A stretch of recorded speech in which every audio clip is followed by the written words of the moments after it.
find it.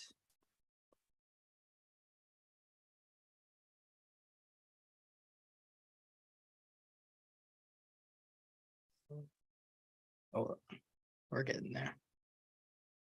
Got it. Bada bing.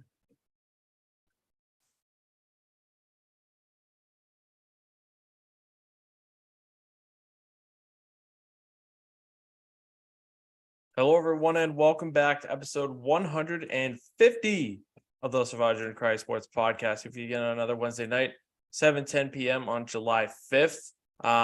We have breaking Celtics news that dropped. Do we have a buzzer to hit? We need like a sounder or like a buzzer or some sort of No. No, I nothing. wish I had a buzzer nearby, but I do not.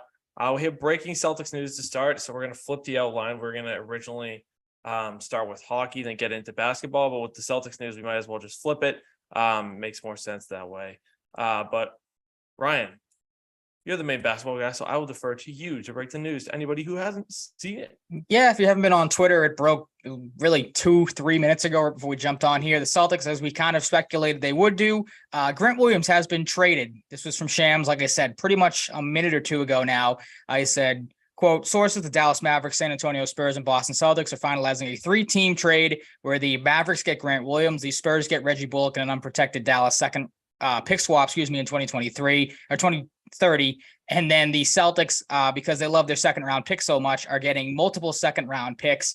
I believe either Woj or Shams had it as well. Grant is going to sign Shams also had this from a minute ago saying the Mavericks are acquiring Celtics restricted free agent Grant Williams on a 4-year, $54 million deal via a sign and trade per sources. WME Sports' Bill Duffy and Eric Cabe completed the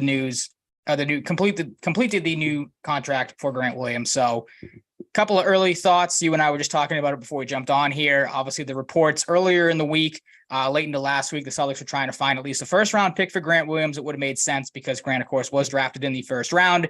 I saw some people on Twitter kind of joking that there's no way the Celtics would get a first-round pick for Grant Williams, which I don't agree with. Like, Grant was, say what you will about him, especially towards the end, still was a pretty impactful player, still could defend a lot of different positions, could hit the corner three pretty well and made some pretty big strides in his Celtics career. So I thought maybe at least one first-round pick would have been enough. Celtics end up getting multiple seconds. Of course, we don't know how many second-round picks that's going to be.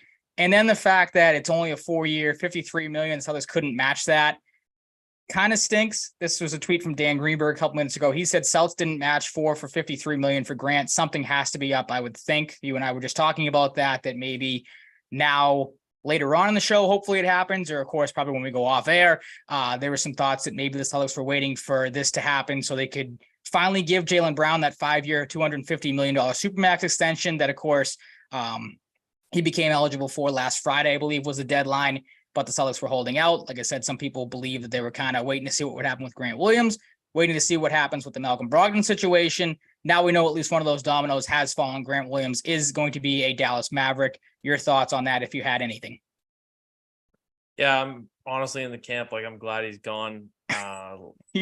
You hated Grant Williams at the end. It seemed like he was the high on your shit list. The Jimmy Butler stuff soured me on him. Okay, he was fair good, enough. But he wasn't a consistent enough guy for me to be upset that he's gone. And I don't know, maybe this clears up, space for another move. Maybe it gives you ammo because, we see trades these days where you can add 8 second-round picks and that equates to however much value. I mean, when it all comes down to it, I think they just wanted to get something for Grant Williams instead of just letting him go. And second-round picks can mean nothing, but it's truly is, I guess, better than nothing. So we'll see what happens, but I'm not going to lose sleep over trading Grant Williams. I'm glad he's gone.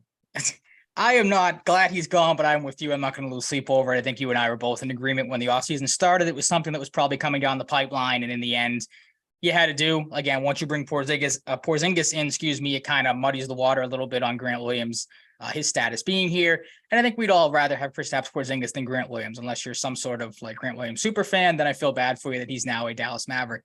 The other thing too, I'm just looking on Twitter, of course, because these TPEs tend to come from these type of deals. The Celtics will be getting a $13.5 million TPE. Hopefully they use that, because of course we've seen years prior where they get these things.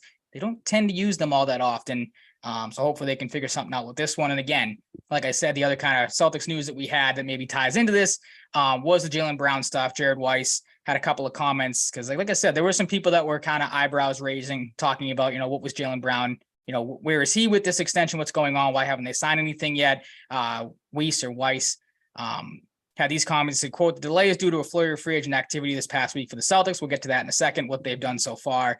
Discussions over a designated veteran extension for Brown are expected to pick up steam soon as negotiating parties head to Las Vegas Summer League. And this one, again, kind of clears things up. Once Williams' situation is resolved, the Celtics have a clearer picture of how they can build for the future around Brown's extension. So like I said, one domino has fallen with Grant Williams being traded. Now, I would have to assume this is probably the next deal down the line. Do you have any thoughts on this or these comments? Not in particular. My thing is I think Brogdon's still going to get moved. It seems like there's a little bit of buzz that they can still figure it out. Woj tweeted less than a minute ago the specifics on the seconds. They get a 2024, 2025, and 2028 second. Okay, so 3 second round picks, not terrible. Like you said, I'm in agreement with you. It is nice to get something back. And again, as you alluded to, last couple of NBA trades, you tend to see a lot of those second round picks thrown into it. So maybe the Celtics have some, they definitely do have some more ammo, like you said, to maybe go out and make a bigger deal and try to figure out how they piece together the rest of this roster moving forward. Yeah, I mean, I sure hope so at this point, because as much as I don't like Grant, you are getting marginally worse in this deal. So yeah, your bench is getting a little thinner by the minute. And again, there's a lot of questions, as you said, surrounding Brogdon. His health. Will he be here come season start? It looks like they're probably going to move forward with Pritchard, at least for now, because there really hasn't been anything about him rumor wise getting moved or anything like that. So you have to think he steps into a bigger role. They have made a couple of moves to kind of help the bench out a little bit. And to be honest, I don't know a lot about either one of these players. And if I don't, I can't imagine, no knock on you, but I can't imagine you know a lot about these guys either. The first, they signed a power forward / small forward, O'Shea Brissett, from the Indiana Pacers a couple days ago. 2 years, $4.6 million, 25-year-old. Like I said, can play both forward positions. Last year played in 65 games, started 2 games for Indiana, averaged 6.1 points per game, shot 38% from the field and 31% from deep. Jared Weiss, The Athletic, had this comment about Brissett saying, quote, O'Shea Brissett at the minimum deal would be very good value, gives the Celtics a backup 4 to give them some flexibility on what kind of player they target if they sign and trade Grant Williams or move Brogdon. Funny enough, of course, Celtics do trade Grant Williams. So now this move kind of looks like just a Grant Williams filler, or just I don't want to say Walmart version of Grant Williams, but you know what I mean? Like a lesser Grant Williams type of player, can hit the 3 when he's open. Funny enough, one of his best games, arguably his best game of his career, came back on February 28th of 2022 against the Celtics, where he had 27 points and knocked down 6 of 9 threes to go along with 6 rebounds. So a guy that has some offensive ability, probably not going to be looked at, obviously, as a huge scorer off the bench.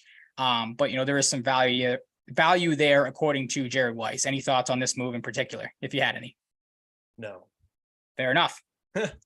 I can't imagine then you have any thoughts on the next one either. They end up signing another a guard, probably some point guard depth here. Delano Banton from the Toronto Raptors, 2 years, $4.2 million. This guy's a little bit more interesting than Brissett.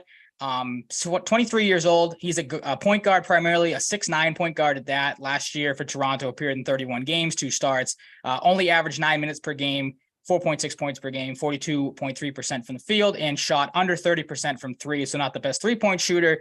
But there were a couple interesting comments I found scouring through Twitter on him. This is from the Celtics files saying, quote, newest Celtics Delano Banton is a big guard at 6'9" who slides in and out of the 1 and 2 spots well. He has a 6'10" wingspan and uses it to block shooters at the rim. He hustles hard, attacks, and cuts. Great depth piece. Banton fits the timeline, turns 24 during the season. And then Ethan Fuller of Boston Globe Sports had this comment saying, I think this is such a good, interesting, and different signing for the Celtics. 23 years old, 6'9" combo guard with a unique mix of skills to use with his length. Banton is a serious transition weapon, which Boston needs, loves to push the pace. That was kind of the big takeaway from me, as we talked about it a lot last year. the Celtics at times tended to play a little too slow for yours and mine, our liking. This guy's probably going to help with that. I don't know how much time he's going to see. Again, only averaging 9 minutes per game last year with Toronto. Like, that Raptors team wasn't great if he couldn't really, crack their rotation. How much is he going to play here exactly? But a nice depth piece for, like you said, a bench that is kind of weak right now, not having Grant Williams, of course, now. And then, of course, the questions surrounding Malcolm Brogdon. These two guys can come in, maybe give you some minutes, sparingly here and there. It'd be interesting to see how they end up using these two guys, because it is two definitely interesting pieces. Younger guys that have, different skill sets, of course. Yeah, I agree. I mean, I don't really know much about the guy, so I can't really comment too specifically, but our Jonesy in the YouTube chat had a couple interesting comments saying, I think it's wild the Spurs got an unprotected pick swap, taking back Reggie Bullock on a $10 million contract. And he said Brissett is going to be more useful than the guy talking about right now. So Banton. So, fair enough. I think that was I didn't even think of that really with the Bullock thing. I didn't even really pick up on the unprotected part. So that's a good point. Yeah, it is. That's definitely something to keep an eye on as well. But yeah, I think that the comment, kind of the same thing I saw through social media. Banton's going to be more of like a depth guy here and there. Brissett's probably going to be the guy that plays a little more. And again, that makes sense now that Grant Williams is gone. Like I said, very similar skill set. And again, the Celtics maybe can tap into something with him that Indiana had when he, like I said, torched the Celtics in that February 28th game. Like I said, where in case people missed it, was able to knock down 6 threes against the Celtics on 9 of 14 shooting. So there is some offensive ability there. We'll see if the Celtics can kind of, like I said, tap into that. Yeah, you can't really hate flyer deals like this too much. They aren't going to cost too much, and they're not going to be like these big time players. So you got to try and just find contributions for them when you can get them, and hope for the best. Exactly.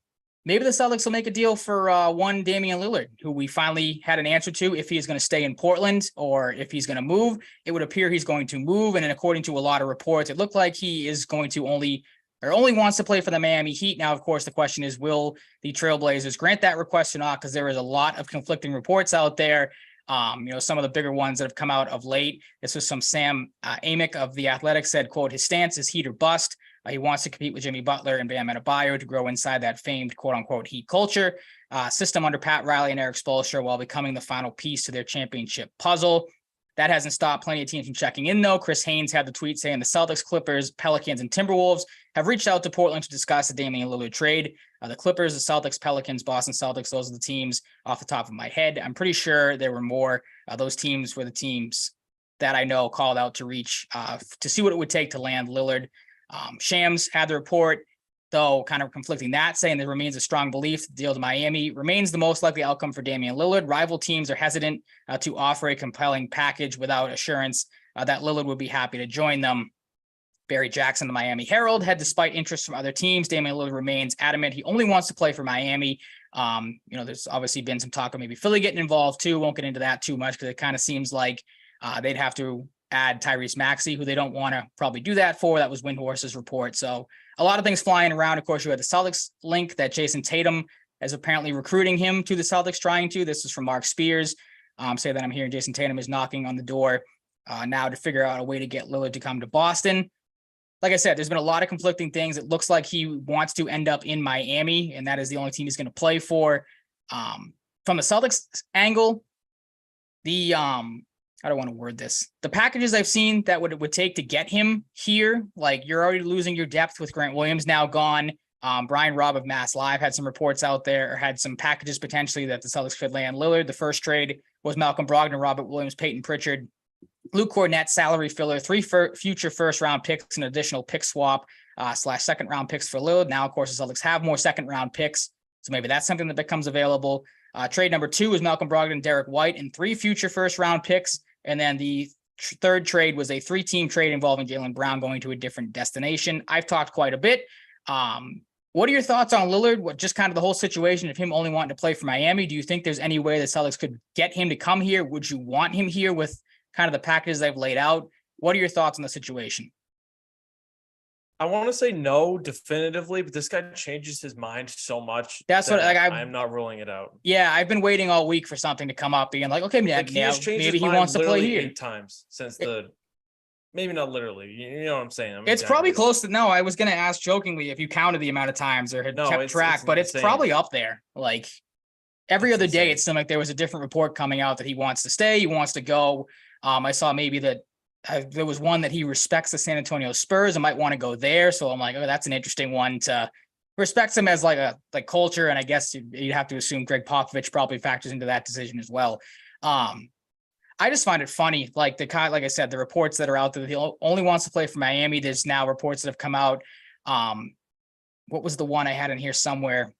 Aaron Fentress said that he could Lillard and his agent could force his way to Miami if things don't tend to come out, saying, let's say a team stepped up with a Durant-like package and Dame and his agent tell that team, dude, we're not coming to play for you. That'd be franchise suicide for a team that wants to make that trade. And it also had the report the trade talks between the Heat and Blazers could last weeks.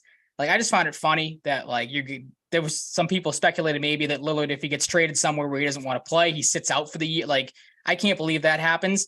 But like you said, it is an interesting situation because it seems like every other day he wants to stay in Portland, wants to go. Now it would appear he's probably leaning towards, going. I find it funny that Miami's the only team he wants to play for. If I'm a Celtics, I won't do it because, again, you're giving up too much depth at this point for a guy that clearly does not want to play for you.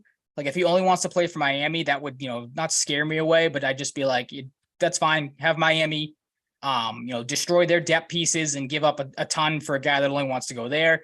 So it's a nice, dream to have Damian Lillard coming to the Celtics, but I just don't see it working out in the end. Cause like I said, does not seem to be any sort of not mutual interest. Cause obviously the Celtics, have called, but Damian Lillard clearly does not want to be here.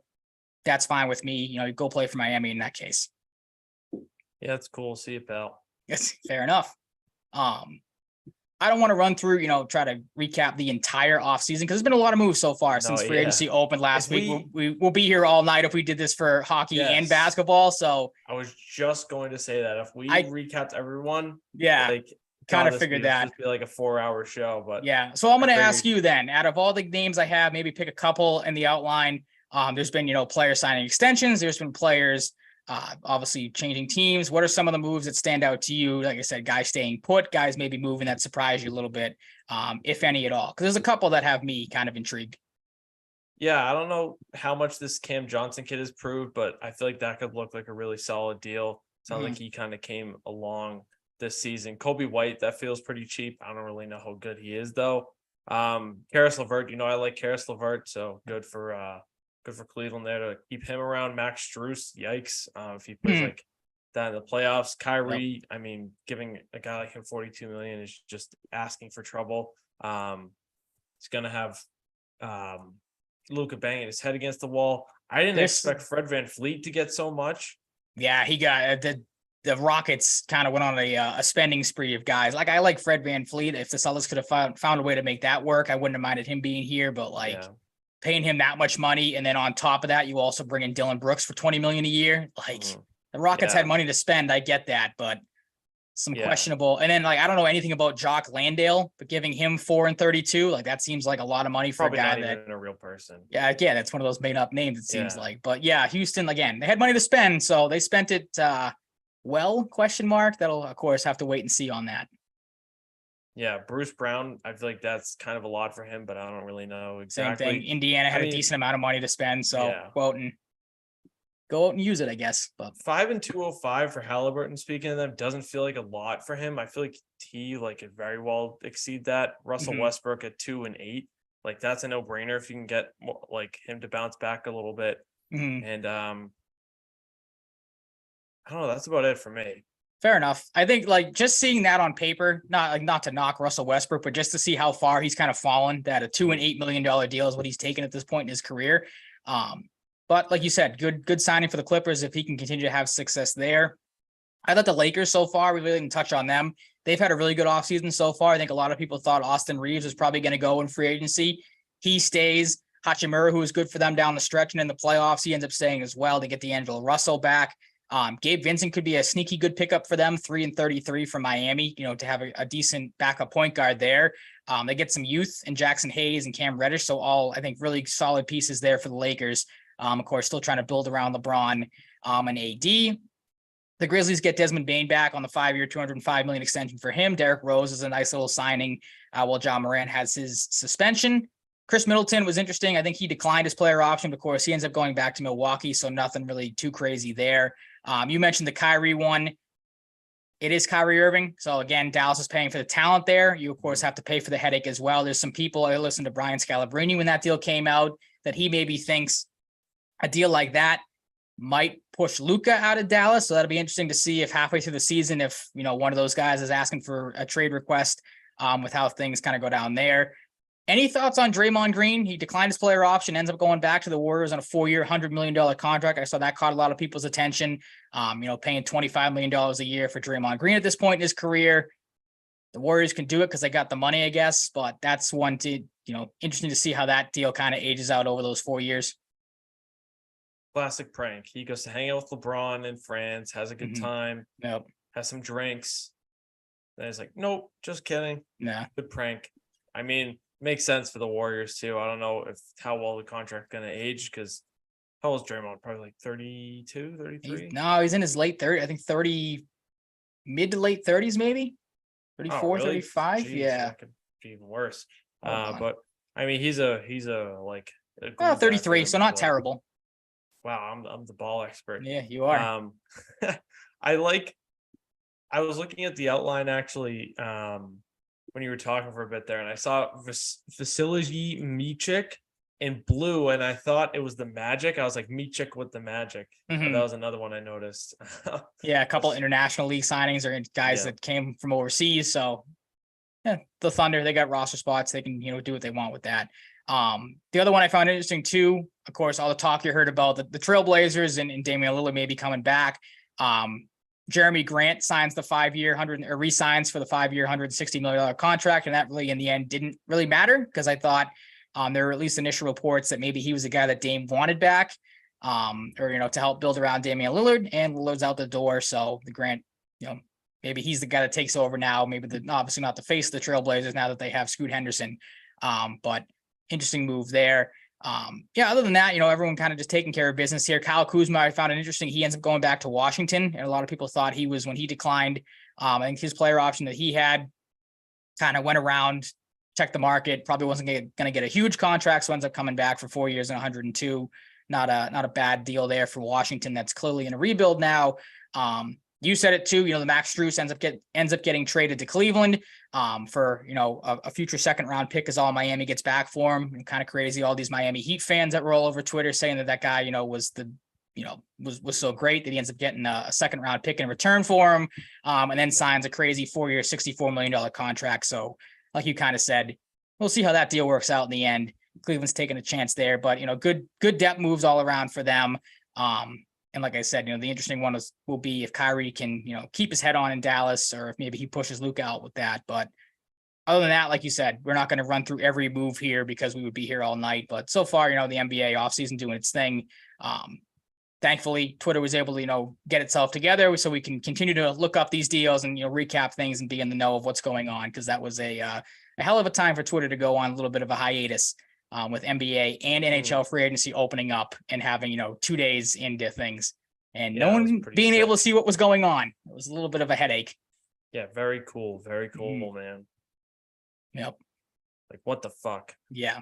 But unless there's any, I was trying to scour Twitter as well and look any other Celtic stuff that maybe has come out about the Grant Williams stuff that we could touch on before we do hockey, other than the, this thing I just saw from B-Rob said the Celtics will be creating a $7 million TPE with the Grant Williams sign and trade. So that might be something to circle back on and tweet out a little later, see what's going on with that. Other than that, nothing too crazy that I'm seeing, nothing about Jaylen Brown yet or anything with Malcolm Brogdon. So just like you said, you had the numbers in the second round draft picks that they're getting back. So again, a deal that kind of stinks, but also kind of had to be made. And they end up getting, like you said, the most that they could get for him. As long as you get something back for Grant Williams, that ends up being fine in the end. Yeah, I guess so. We'll see what's next.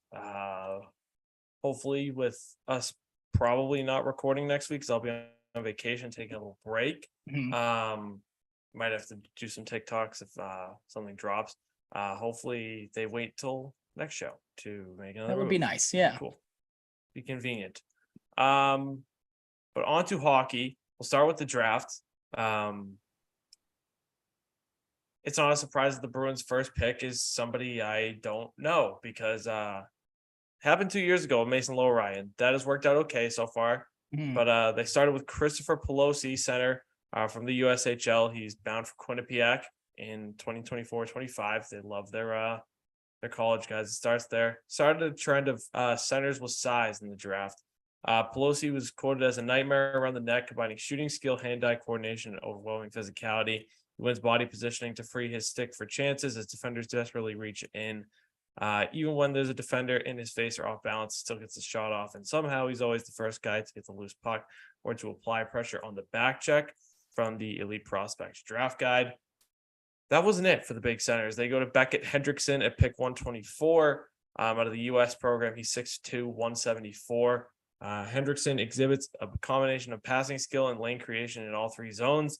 He hooks pucks around sticks, slips them under, and sauces them over sticks with no windup, even off the backhand. But he doesn't just take open lanes. He creates them with multiple layers of deception. He slows down at angles from his target, baiting the defender. Second a pivot or reach, he passes. Also from the EP Draft Guide, he is bound from Minnesota in 2024-25. Ryan Walsh at pick 188 was pretty interesting to me. Not a guy I knew anything about, but he's a 1 year overager, so he's 19. He turns 20 in late August. He'll be bound for Cornell in the fall. He's second in scoring the USHL this past season behind number one projected pick in next year's draft, Macklin Celebrini. It's 79 points in 60 games and 7 points in 5 playoff games. Sure, he's a little bit older than the 16-year-old Celebrini phenom, but still pretty impressive to see him at the top of the USHL scoring list. Interested to see how he does at Cornell with, a year extra experience versus being like an 18-year-old freshman. Casper Nassen, a center/right wing from Sweden. He's a big forward with a good shot. Play for Västerås. I'm gonna assume that's how you pronounce it because it's got some accents on it. IK in J20 league. Honestly, for an 18-year-old playing against in a 20 league, 40 points in 48 games is pretty good. Yeah, not bad. Yeah, he's a big forward with a good shot from what I've heard. He'll be going to Miami, Ohio in 2024-25. And I like the trend with the last pick of the draft. The last two drafts, they took Jackson Edwards, the big defenseman last year, who likes to just bundle people. Christian Kostadinsky seems to be the same type of player. He's 6'5", 213 pounds. Forgot to mention, speaking of size, Casper Nassen is 6'4", 205.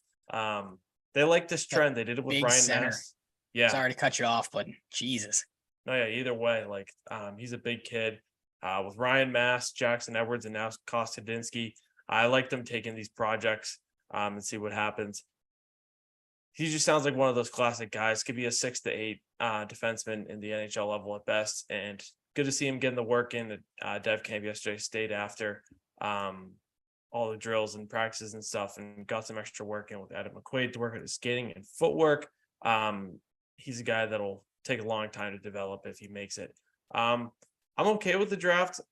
Like last year, I wanted them to focus on the center position. They did, and they did it again this year. They already got some good results last year, mainly on Matthew Poitras. He had an awesome season in the OHL last year. And just stocking the cupboard is, when you don't have these primo picks because they're always trading them, that's all you should do. You should go for best player available in your mind. And, at this juncture with Krejci and Bergeron's futures up in the air, you should absolutely continue to focus on the center position because they're not all going to make it, but it's more darts to throw at the dartboard. How do you feel about the approach here? Yeah, I'm kind of in the same boat you are. Like, I like that they obviously, this is the offseason to do it, the draft to do it. And like you said, last year, of course, as well, with the questions surrounding center, load up on as many as you can. I like that they prioritize size too. Like, I'm not going to go into they need an enforcer type of thing, because I don't know if any of these players fit that mold. But like you saw it in the playoffs last year, like they got beat up by the end of it. You're seeing, these teams that go on these runs have, particularly on the defensive side. So like you said, taking a flyer on the 7th round kid, Kostadinsky, whatever you said it was, 6'5", like to see that. Because again, I think, you're seeing it with the last couple Stanley Cup winners, like these bigger defensemen. And again, this kid's way down the road, like you said, but you get the point I'm trying to make. These bigger guys prioritizing that seems to be the way to go these last couple of years. Same thing, with the center positions, you get some bigger guys that, maybe throw their body around a little bit. But again, it just comes back to, like you said, prioritizing the center position. Some of these guys make it, that's fine. I don't know how mad you can get with, when you have your first pick comes in the 3rd round, and again, we were talking about it when it happened. you see all over Twitter that the Bruins maybe reach for this kid that they get with their first pick. Again, it's the third round. Like you said, you want to take the best guy available. If he was at the top of the draft board, he was sitting there, you take a chance on it. Cause like you said, you move all these higher end picks. You're going to have to take what you get at this point, and I'm fine with it. Again, it's a Don Sweeney draft. You hold your breath when it happens, regardless, because of the history. But you're in wait and see mode with all these kids. That's all you can really be right now at this point in time. Yeah, and my only complaint, the one guy I would have really liked to see at 92 is Jaden Perron, who went a few picks later. Jason Shogabay also went, I think, 3 picks later. My top guy I talked about last week, he went to the Lightning. But yeah, Jaden Perron would have been really nice. He's a bit of an undersized, really good scoring winger. Had a crazy draft range on him. Nobody knew where he was going to go. He could have went late first, could have went in the third, and he went in the third. So that's just what happens. We'll go over a little recap of the drafts and picks I liked, starting with the Ducks, getting Mijatovic at the start of the second round is good. And Kerry Terrence, a guy that I liked.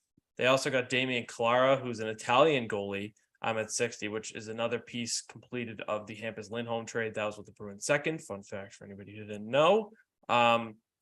We talked about Arizona last week. They shocked everybody, taking Dmitry Simashev as high as they did at 6. They also took another Russian in Daniil But at 12. They love their Russians this year. They took Vadim Moroz, who's one of Spencer's guys, in the 3rd round. Interesting draft for them, for sure. We talked about the Bruins. The Sabres look to have got one of the best picks in the draft, Zach Benson at 13. Crazy value. They also got Max Sturback at 45, which I think is great value as well. The Flames, I think really the big one for me is Etienne Morin at 48. I think he could have went in the 1st round. I thought he was a 1st round pick to me. Speaking of going back to my mock draft, I got 6 of 31 right and 6 of 32 and 29 of 32 players correct. So not too bad. One of my better mock drafts, I'd say. And Theo Lindstein, the last pick in the 1st round I got, was a very last minute decision. I did that about 2 days before I released my final mock. Before I get into it too much, as I did skip over the Bruins as I'm going through all the teams, one of the interesting notes from the draft, and I kind of feel like this went under the radar, not everybody might have seen it, so I wanted to mention it. The Bruins asked for a last minute interview with 1st round prospect, went 19th to the Blackhawks, Oliver Moore, widely considered the best skater in the draft. Super skilled, super fast, great hands, like great offensive dynamo of a player. Going to Minnesota in the fall. Bruins requested a last minute interview and were eyeing a trade into the 1st round for Oliver Moore. So interesting. Don Sweeney's swinging. Curious to know what they would have had to give up to do that, but a lot. Yeah. Especially given their, future firsts and lack of ammo in this draft. It would have taken quite a bit, I think. But they stayed put, but it shows how they feel about Oliver Moore. I like the aggression. It didn't happen, but I like the aggression. Just wanted to mention that there because I feel like it fell under the radar to a lot of people. Let's see, Bradley. The Hurricanes are just so good at drafting. They get Bradley Nadeau late in the 1st round. Jaden Perron, my guy, 94th. A lot of people like Felix Unger-Sorum. They get Timur Mukanov, who is one of the late gems in this draft. They get him 163rd. I don't know why he dropped. Don't know a lot about, how he's, performed over the season because he's playing in Russia. I can't really watch Russian games, but the buzz I heard on this kid going into the draft was pretty extreme from some people. So maybe they killed it there. Speaking of killed it, the Blackhawks, they get Connor Bedard, Oliver Moore, and Adam Guyan with their first 3 picks. It's funny because Bedard scored that game-winning goal in the World Juniors on Adam Guyan to unfortunately knock out Slovakia, but now they're potential future teammates. They just got Nick Lardis and Alex Ferrand and Marcel, the funniest name in the draft. They had a really good draft and they needed it. Nothing too crazy for Colorado, but getting Rich Nguyev is pretty nice. Fantilli and Brindley, the Michigan teammates, go to Columbus. Love that for them. Dallas just gets one of my BC guys. That's all I'll give them. Really don't really know too much about everybody else, but they get Aram Manedian, Nate Danielson, Axel Sandy Palika, and Trey Augustine is 3 really good first 3 picks for Detroit, I'd say. Edmonton only had 3 picks, but they did get a Merrimack guy. Shout out to Matt Capone, sophomore forward, goes 216 to the Oilers. I think that's 3 or 4 drafts in a row, maybe with a Merrimack pick now. So That always helps the recruiting and the fan base and, notoriety around the school. Florida gets Grayson Sachin late in the second round. That's amazing value. He definitely could have been a first rounder. Kings don't really have much on the Kings. They did get Cone Zemer in the third round, who some people thought might have been a first rounder. They get one of my guys too, and Matthew Mania, and one of Spencer's guys, and Ryan Conmey. Minnesota, honestly, one of the best value picks of the draft. Riley Hyde was considered a first rounder by many. He fell to 64, and they got him there. David Reinbacher, we talked about last week, was the guy who Carey Price didn't know how to pronounce his name at the podium. Right. Yep. He already signed his entry-level deal, and they got one of my BC guys as well, Jacob Fowler. Matthew Wood, the Yukon kid, we talked about him last week, but Nashville also gets Tanner Molendyke, who I was talking a lot about last week. I like him a lot. The Devils didn't have a lot of picks. Don't really know about any of the guys they got. The Islanders, I think they did just okay. They got a guy named Dennis Goodbog, which is a funny name. I'll throw that out there. The Rangers get two of my BC guys in Gabriel Perreault and Drew Fortescue, which I got to give them credit for. 4 BC guys drafted. Will Smith, the highest ever at 4 overall. Ottawa, don't know really anything about these guys. Matthew Michkov, as we said, goes to Philly. That's awesome. One of my picks I'm the most proud of nailing, Oliver Bonk at 22. I nailed it. That was the one guy I wanted to nail the most in the first round. With the slot he was selected. Just because of the name or the skill set? Yeah, just okay, Bonk. Fair enough. His name's Bonk. They also got Cole Knuble and Denver Barkey, two of the guys I liked. They also got Carson Bjarnason in the second round. They had a pretty good draft. The Penguins get Braden Yeager. He's pretty good. And Emilio Arventi in the 7th round, brother of Robbie Arventi, who was a second round pick, I believe, 2 years ago from the Senators. Sharks get Will Smith and Quentin Musty. Talk about a haul and talk about maybe the best name of the draft in Quentin Musty. He goes to the Sharks. They also get Casper Halton in the second round. Not too bad.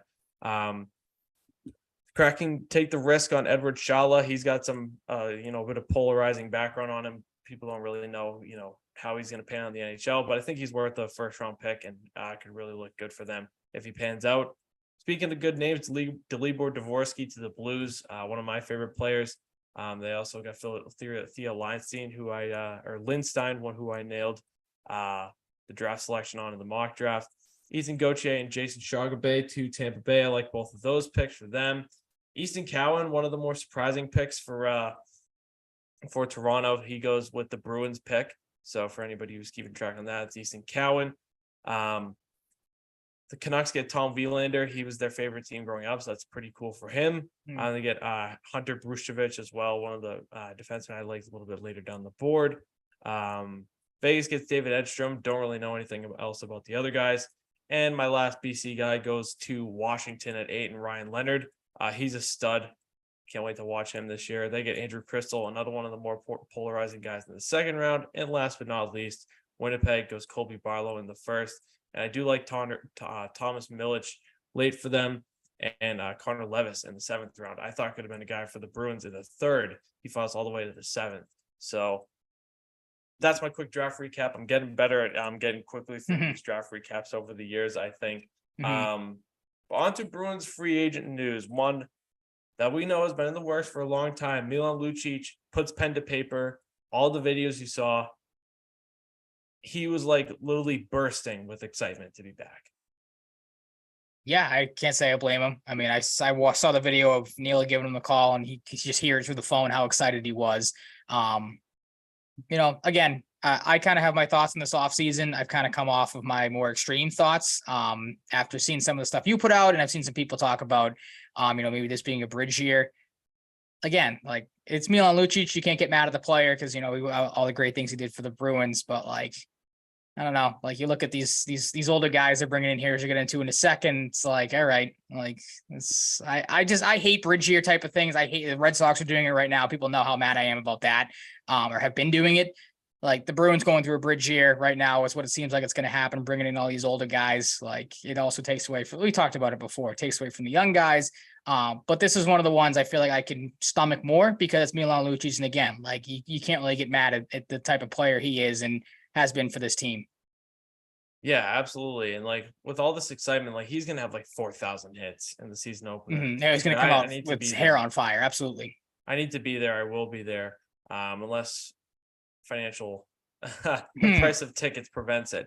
Yeah. Speaking of bridge guys, I think Kevin Shattenkirk's one of those guys.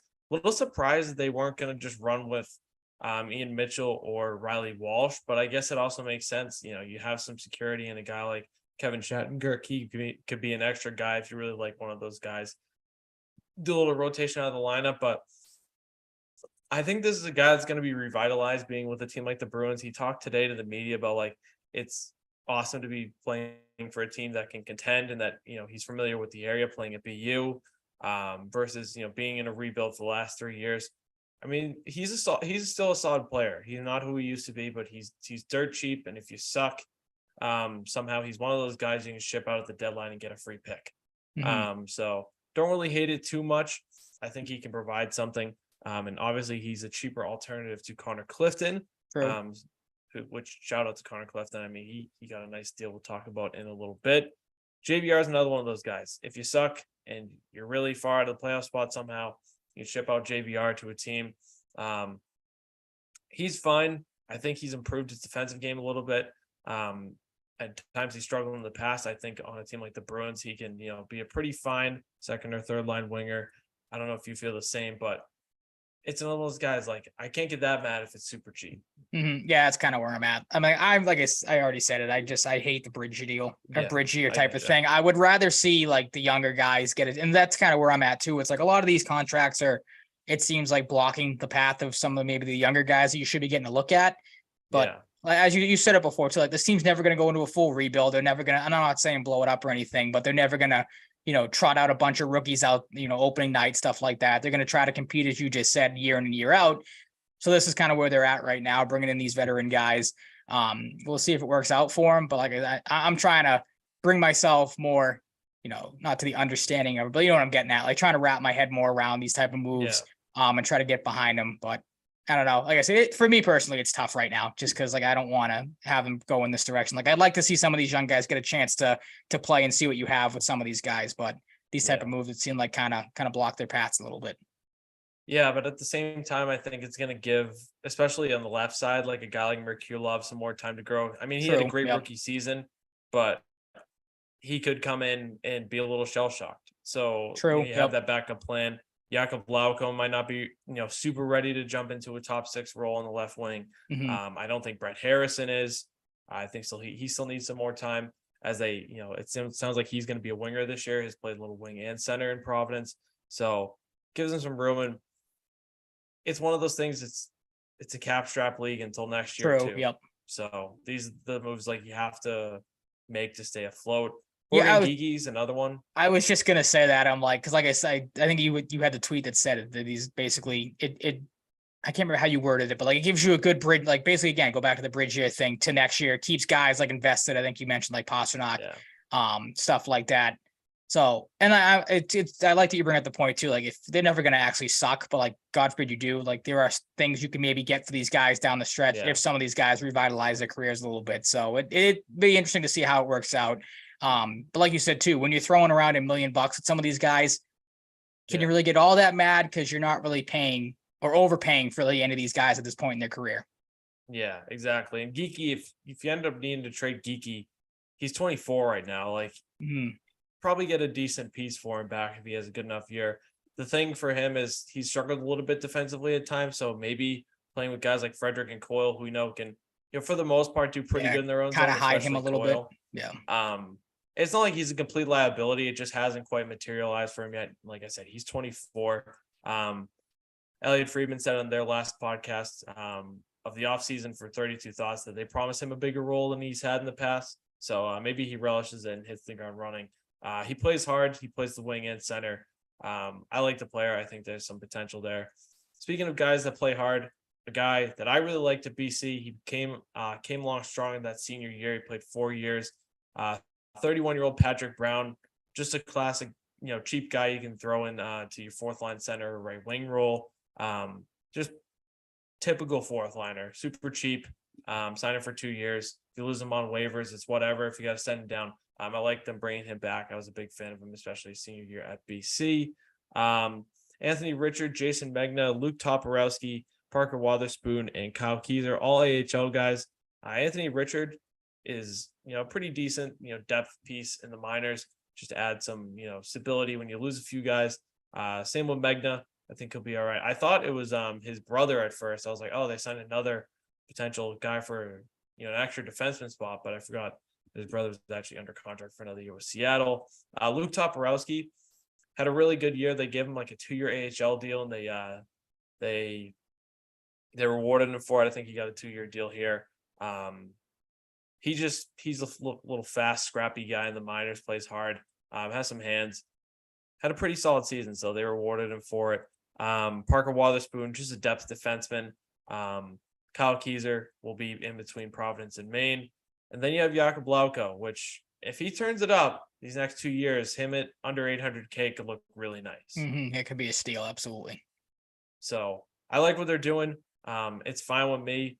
Some depth as we expected, and some guys that can fill some gaps, because this league is cap strapped until next year. I think they could have done worse. Obviously, I would have liked Bertuzzi, but there was a bit of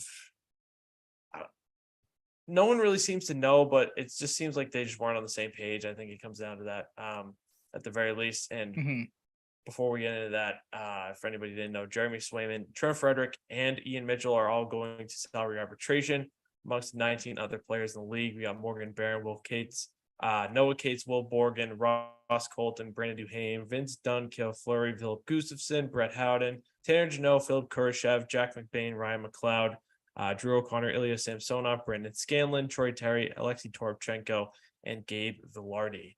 So that's the full arbitration list. Where are you at on Bertuzzi? Because we had reports that, he was looking for long-term. Bruins didn't want to do long-term, didn't want to do the money. Then he takes short-term for a rival. I don't get the people that are out there and being like, oh, Bertuzzi said, like, oh, the fans, he knows the fans love him, but he doesn't love them back. Like, dude. Yeah, I saw that. I was like, all right, take it. Yeah. He was on the team for less than took 3 a cup months. of coffee with the Bruins, like that type of whole analogy. So he doesn't owe them shit.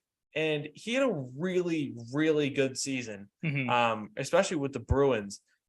Well, primarily with the Bruins, I should say. He is trying to set himself up by playing with probably Austin Matthews and Mitch Marner for the majority of the season. He's setting himself up for a massive payday. Absolutely. But I think that's probably not going to happen with the Bruins. But like, I can't get mad at a guy for doing that. Would I love him back? But absolutely. But I absolutely can't get mad at him for doing that. No, I think that's what pissed a lot, and myself included, pissed a lot of people off. Was you see the number, it's like, all right, the Bruins couldn't have matched 5.5 or whatever, 5.5, right? So, but then I think there was a tweet right under it that I saw that was like, all right, the Bruins, because it was, I think, talking about people that were mad about them trading Hall, because of course we all heard the reports that, okay, Hall's gone, the money's freed up to sign Bertuzzi. And then Bertuzzi walks, okay, what are they doing? It's like, all right, then you have to remind yourself that they still had, 9 roster spots, or they signed up signing 9 guys because they had a bunch of roster spots to fill. So it's like, all right, you kind of have to balance these things out a little bit. I was curious if maybe there was something behind the scenes of the Bruins being like, all right, we can't give you that money. Go out, take a 1-year deal somewhere. Then we're going to circle back next offseason, try to give you a more term, more money, stuff like that. But then I saw I don't know how true it is, because you and I have talked about Felger and Mavs producer Jimmy Stewart a lot about his sources and stuff. Is Bertuzzi like best friends with Toronto's GM? Is that true? Do you know that? That report I saw was or that rumor was going around a little bit. They're like buddies or something. I don't know. That's why when I heard that. Something I know of. Okay. Brad Tree Living? I don't know where they would have a connection, because Tree Living was with the Flames for a while. He never played for the Flames, maybe from junior or something. Okay. So again, maybe that's just one of those things where it's like, there's not a lot of, I never heard that until you just said it. So it's news to me. Because that's what I heard the other day, and I'm like, all right, well, that kind of makes me worried now that maybe Toronto will just scoop them back up next offseason if they're boys. But again, I don't know how true that rumor is, and again, how like that, if that's a known source that's putting that out there or whatnot. So that'll be something to keep an eye on. But yeah, it sucks that, like I said, you couldn't match a 1-year, $5.5 million deal. But again, you keep mentioning it with how cap strapped they are and everything. And again, you have to fill out the roster more so than anything else. It sucks to lose them, but it ends up having to be, a necessity in the end, which, like I said, sucks. They made reassurance signings. They might have to sign Bergeron. and they signed Lauko, they have to sign Swayman and Frederick. If they sign Bertuzzi to 5.5 and weren't able to move Olmark or that's the thing that makes me mad. Go ahead. You have a really hard time signing Swayman and Frederick than getting cap compliant by the start of the year. Mm-hmm. So that's the one thing that I can't. Different factors. Yeah, and that's kind of the one knock I still have on. Like, again, I like Olmark, don't get me wrong, and everyone keeps going back to the goalie hugs. But like, again, if there was push comes to shove, like you should have looked to move Olmark more than they think they even wanted to, because I feel like would have been an easy out too, to move cap or make some cap space, move some money. Swayman's the guy moving forward. He's shown it. He can be a number one goalie. Like that's kind of where I get a little aggravated with Don Sweeney. It's like, all right, you don't need these two phenomenal goal. Like you can afford to lose one of these goalies and still be perfectly fine having the other one. So them not really pushing harder to move Olmark or being able to move Olmark is kind of my sticking point right now with how they've operated so far. Yeah, to go back to the Oliver Moore thing, I don't think Chicago would have had as much interest in Olmark. I think the package would have been like Swayman, Grzelcyk, and a 2025 first and like another pick or two. I don't know, because it's really hard. Like when you're moving from a team with a 3rd round pick and no seconds, and seconds down the road gone and first down the road gone, it's really hard to say. But I imagine if they wanted a goalie, they would say Swayman has to be in it or not. Maybe that was part of the sticking point. Just speculating. Fair enough. Yep. Speaking of a guy that's probably not going to be back, when talking about Bertuzzi, David Krejci, talking to, or I don't know if he was talking to this guy or he heard from a source. Zdeněk Janda, who's a Czech hockey reporter for Denik Sport and iSport.cz, said David Krejci is still undecided about the future. He's attracted by the World Championships in Prague, so because of that, he did not rule out that he's also considering an extra league. But according to his own words, he will not start the season right away, maybe sometime around Christmas. There's also the option that it ends completely. We're kind of beating a dead horse here, but like if it's going on like this, where the Czech league wasn't an option, now it potentially is, in a Christmas return, I think David Krejci needs to just acknowledge that it's time. Like if you're going back and forth this much, and it took a little time last year, I love David Krejci and I would love to have him back. I truly would. But I think he needs to figure out where his heart is, and I think we can tell where his heart is. Yeah, he's leaning one way compared to the other. It's like, it might sound harsh to the people that like David Krejci, but like I texted you when you sent me this, like I've had it with this type of thing. Like it's fair. I get that he obviously everyone's right to make a decision and do what they want to do, but like you can't keep doing this to the team that you're supposed to be playing for. Like pretty much holding them over a barrel 2 of the last 3 off seasons, trying to figure out what they want to do because you don't know what you want to do. Like, dude, you can't keep doing this. And like I said, that's why I'm like, liked everything you did. You were a great player for the Bruins. Obviously, it didn't end well last year with kind of falling off. If he's gonna flip flop back and forth on this, go play for the Czech, go play wherever. Go be with your family. That's fine. Just make a decision and stick to it, because the Bruins they can't afford to keep waiting on this type of stuff. If they want other moves, they got to make. Like, you can't keep waiting around saying, okay, well, maybe Krejci's going to come back. Like, maybe you're approaching Damian Lillard territory at this point, maybe to a lesser degree, but like you can't keep flipping back and forth every other month, it seems like, on what you want to do, or every other offseason rather. Yeah, I agree. I mean, that's where we're at this point. Pretty much acknowledged for a while he's not coming back. Some rumblings across the league, and from what I heard during the draft, asking around, I was told that the Bruins had a deal in the works with the Nashville Predators early day 2 that would have sent Matt Grzelcyk to Nashville for a combination of 47, 79, and 83. So it is interesting saying, I think Sweeney was covering his bases here, talking about how he has tremendous confidence, the organization has tremendous confidence in him, and discusses player trades regularly, adds with a bit of an edge to, people out there like, he didn't start any rumors. Yeah, no shit. Like, you're not going to start any rumors as the GM, like, unless you're just like publicly acknowledging somebody that wants a trade, or that it's a badly kept secret. But Nashville's in the mix for a lot of defensemen. They were believed to once been in the mix for Erik Karlsson, potentially. I saw. Don't know how firm that was. And now with David Pagnotta saying that they're in the mix for Brett Pesce, they're firmly looking for defensemen. So it makes sense that they were in the mix for Grzelcyk. if Carolina moves, this is also from Pagnotta, if they can move Pesci, who it sounds like they might, I would help them land Erik Karlsson. Sounds like Seattle is out of the mix. It's one of the teams he said he was okay with, but it sounds like it's down to Carolina and Pittsburgh. For Pittsburgh's sake, they'd have to move Jeff Petry's horrendous contract. That was horrendous from the start when they traded for it for some reason. When they had their stupid ass old GM and Ron Hextall. San Jose is only willing to retain $3-4 million on the deal. We knew that. And 3 to 4 significant pieces will be heading to San Jose when the deal gets done for Karlsson. This is something to monitor there because that would suck if he goes to Carolina. Yes, it would.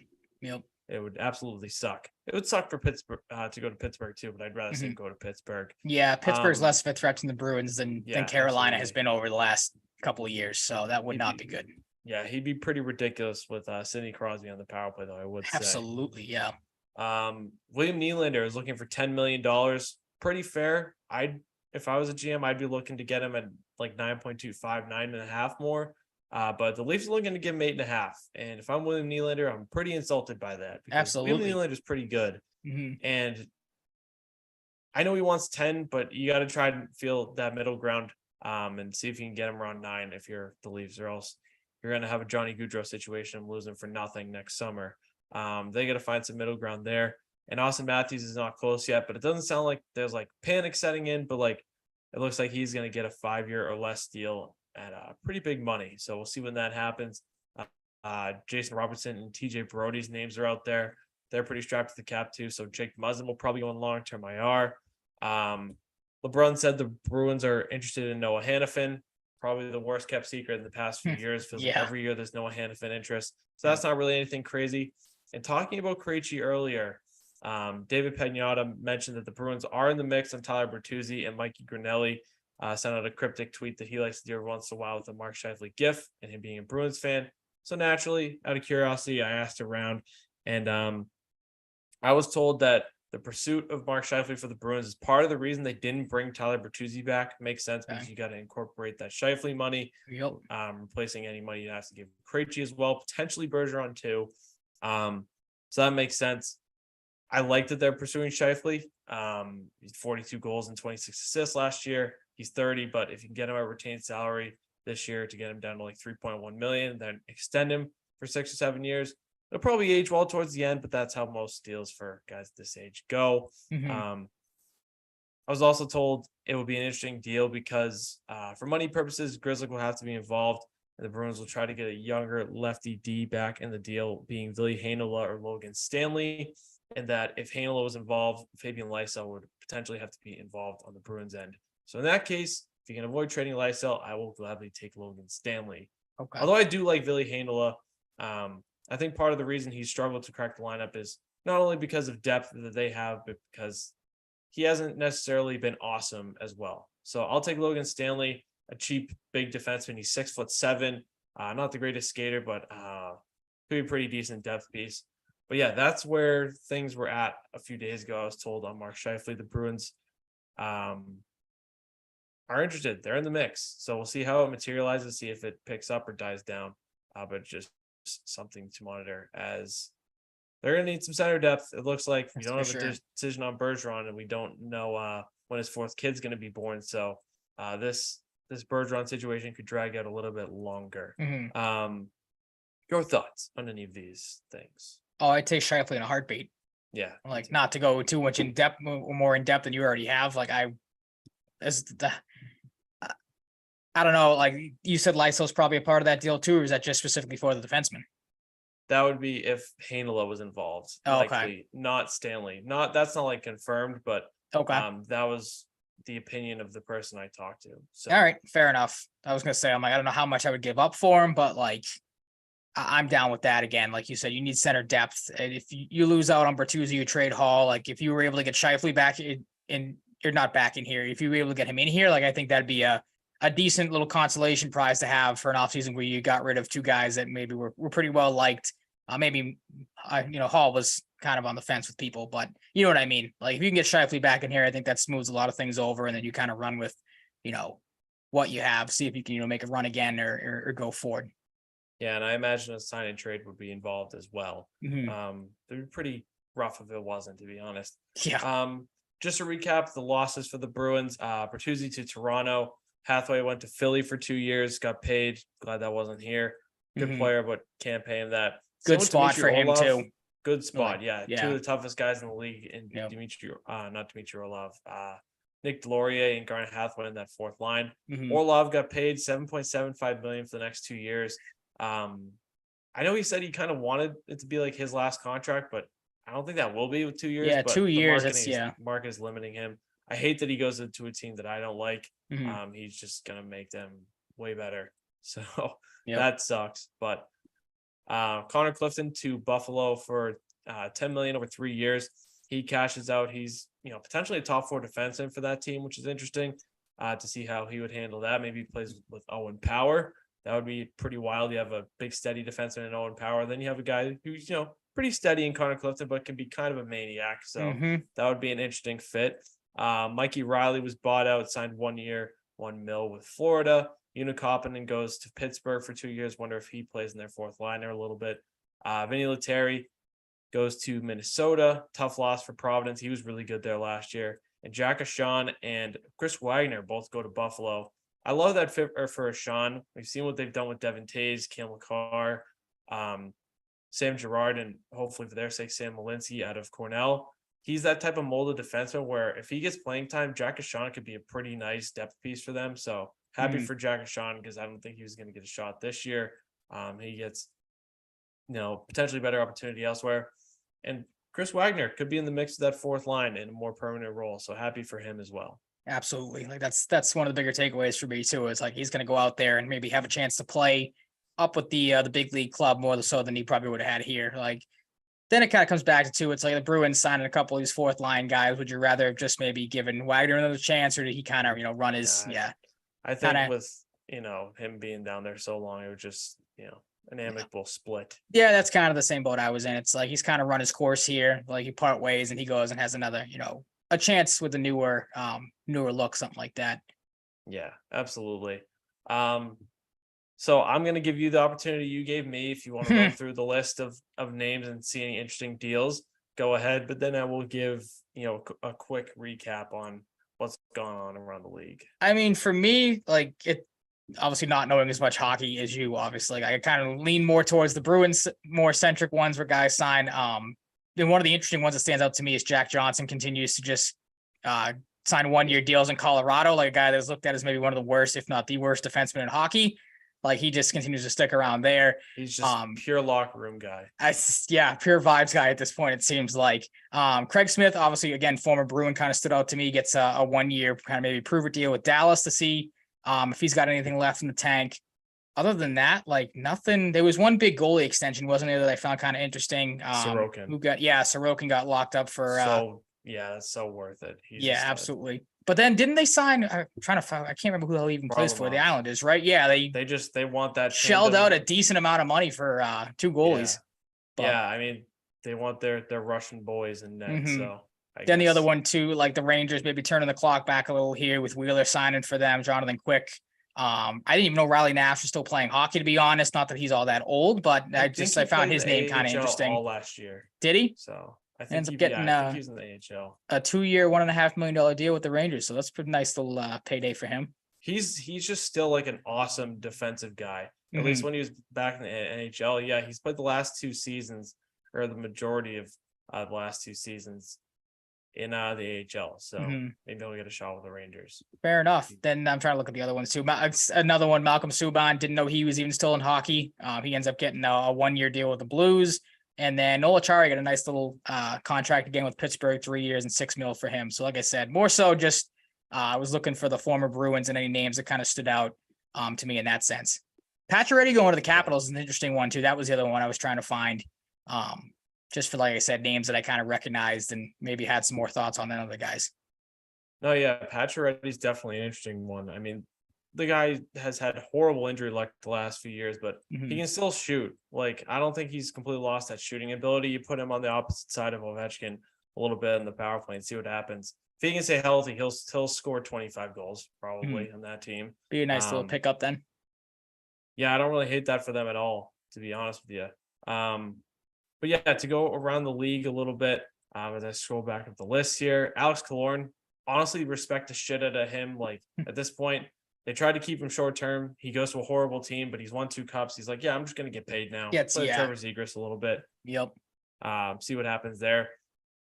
I also like Radko Gudas for them because they get a lot of young defensemen. Jamie Drysdale's had a couple rough injuries early on in his career. We know Urho Vakanainen has had horrible injury luck. And Jackson Lacombe is a rookie who could be in the mix for them. So Radko Gudas is a smart, physical type of guy for them to sign.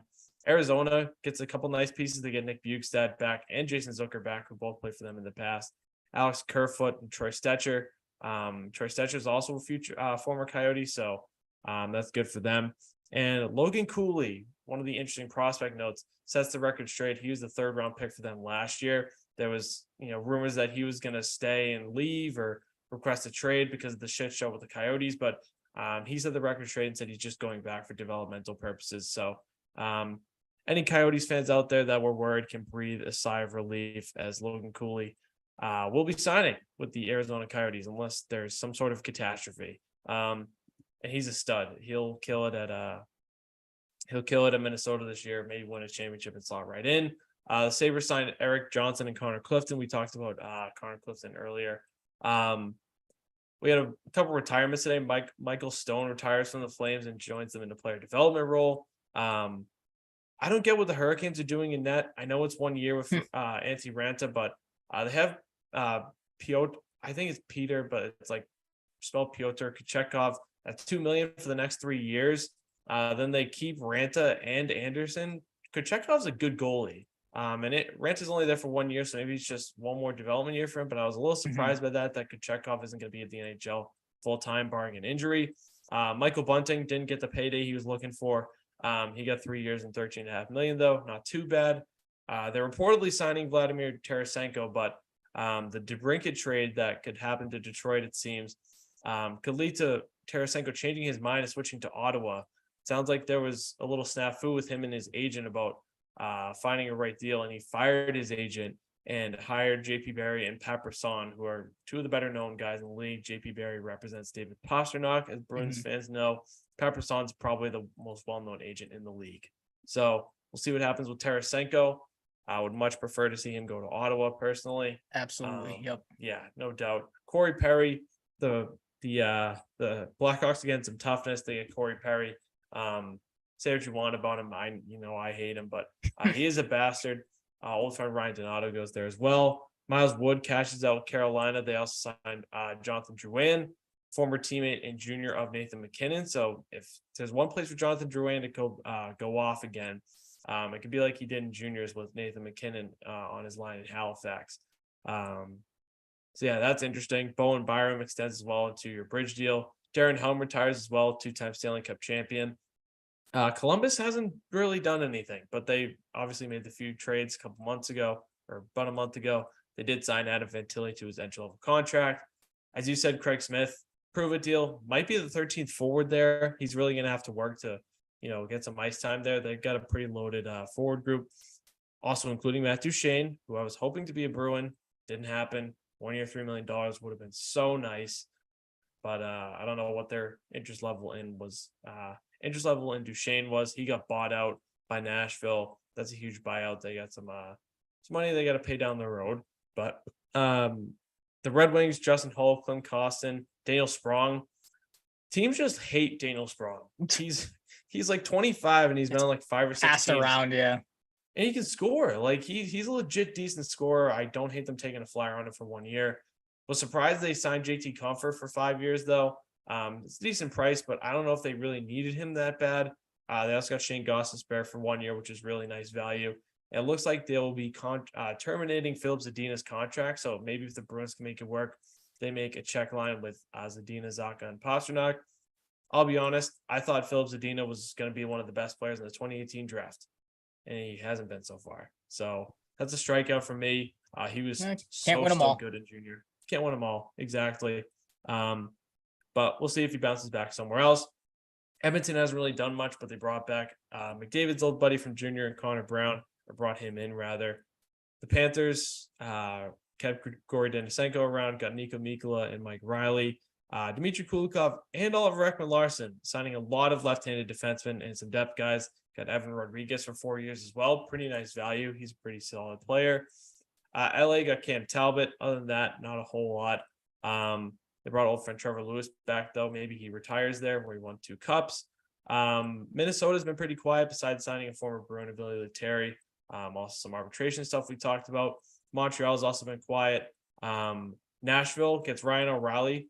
So he leaves the Leafs to go to Nashville, who desperately needed a center for 4 years, $18 million. They also keep around Alexander Carrier and Cody Glass for short-term deals and sign Luke Shannon and Gustav Nyquist. New Jersey just brings back Bashan and McLeod. The Islanders surprised a lot of people, including you. Pierre Engvall for 7 years at $21 million. Didn't expect Pierre Engvall to get 7 years. He's a solid enough player, though. That deal could end up being pretty solid. I mean, it's only $3 million a year. Scott Mayfield for a guy who's probably or almost definitely a third pairing defenseman permanently for them, because they have Pulock and Dobson. To sign him for that much for 7 years is a little questionable, and by little I mean kind of a lot. Very questionable. But to put it lightly. Yeah, I don't know, man. A little strange. Sorokin, 8 years, $66 million. Varlamov, 4 and 11. They also signed Julian Gauthier, Brian Pino, and old friend Carson Kuhlman to 1 year deals. Gauthier got 2. Blake Wheeler to the Rangers, like you said. Guy doesn't play defense, but I mean, if you put him with the right guys, he'll still put up some points. Pretty good cheap signing for them. Jonathan Quick, maybe he wins another cup. That would be pretty crazy. With the Rangers, maybe they get over the hump. They also bring in former friend Riley Nash, and Nick Bonino's not a bad signing either. Senators and Flyers pretty quiet. The Senators really just bringing Eunice Corpusalo for 5 years for some reason, which was kind of weird. Pretty unproven guy to give him 5 years is a little bizarre. Is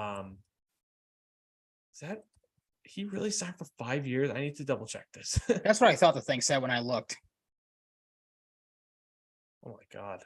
That's I didn't really pay attention to the signing that much when they did it. Oh my God, what the fuck?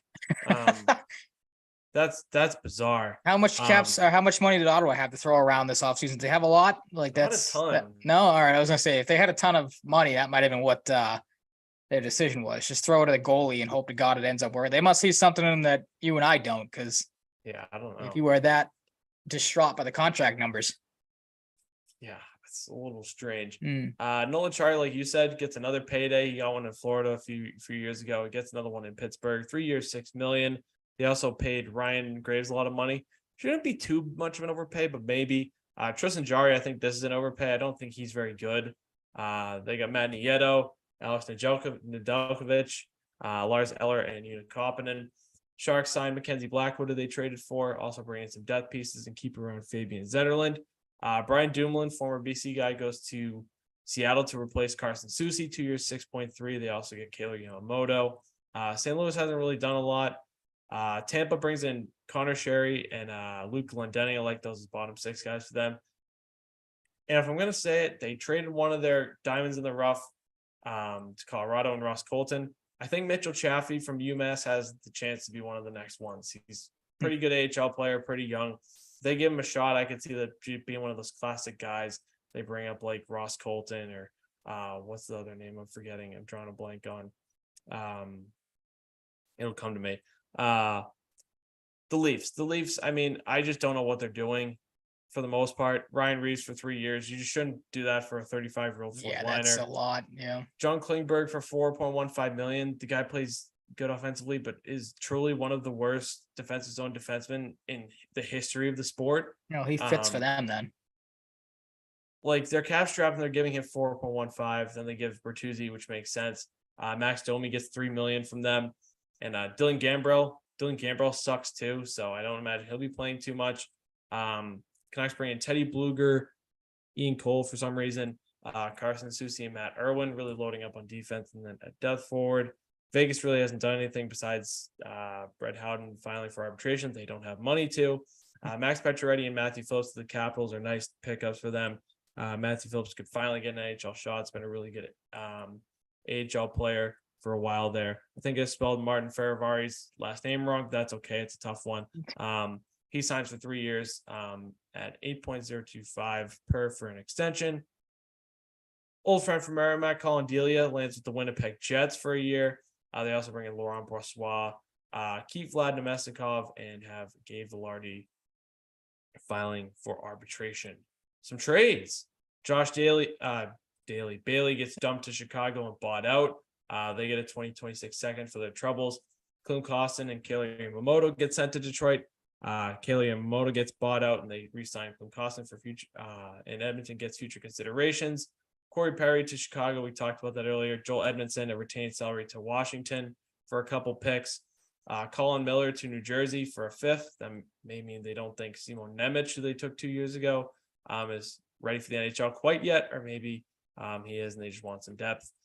Colin Miller's moved around quite a bit. Anthony Duclair, for cap reasons, really goes to San Jose for Steven Lawrence and a fifth AHL swap between the Jets and the Sharks with Liam Gawonke and Artem Kanazayev.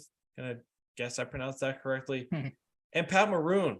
They get their Reeves replacement in Minnesota. Pat Maroon at 20% retained, and Max Kaktrovic to the Minnesota Wild for a 2024 seventh. How was that for quick? Kind of quick. Pretty good. Like you said, you're getting better and better every year. Bing, bang, boom.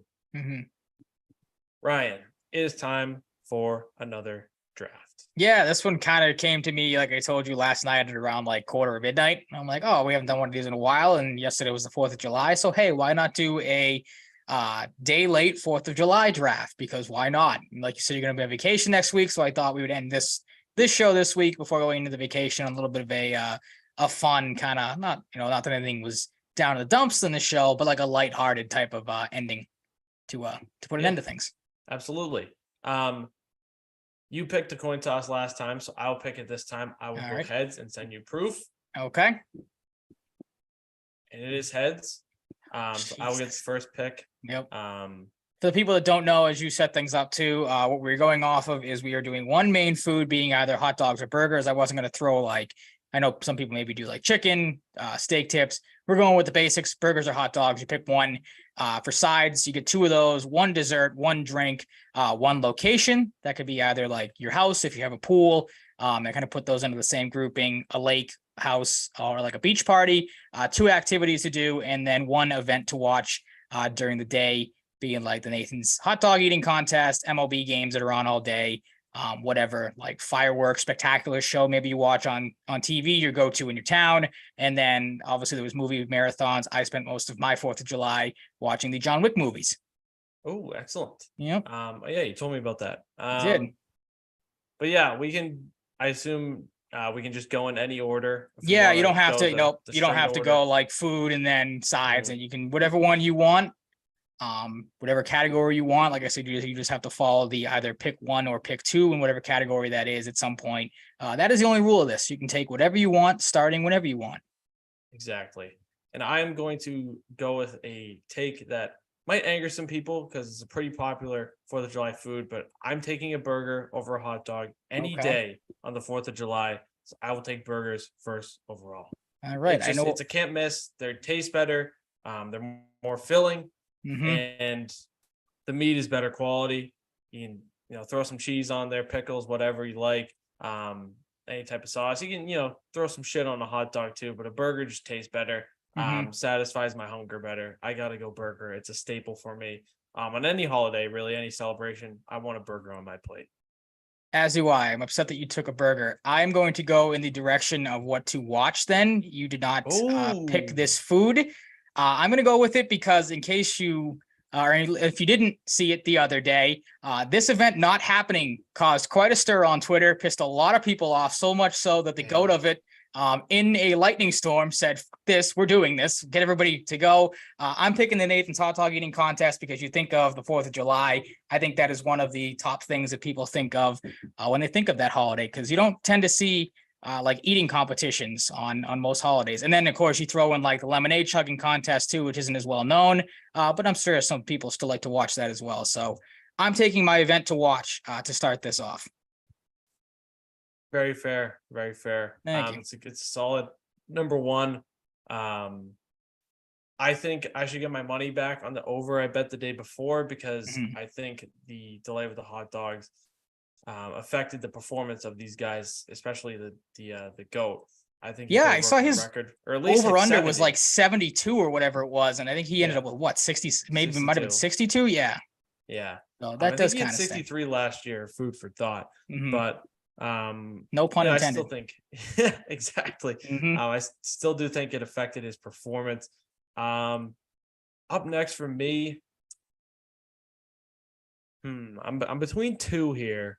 Okay. What category? The same category or different I'm ones? between location or activity, maybe. Okay.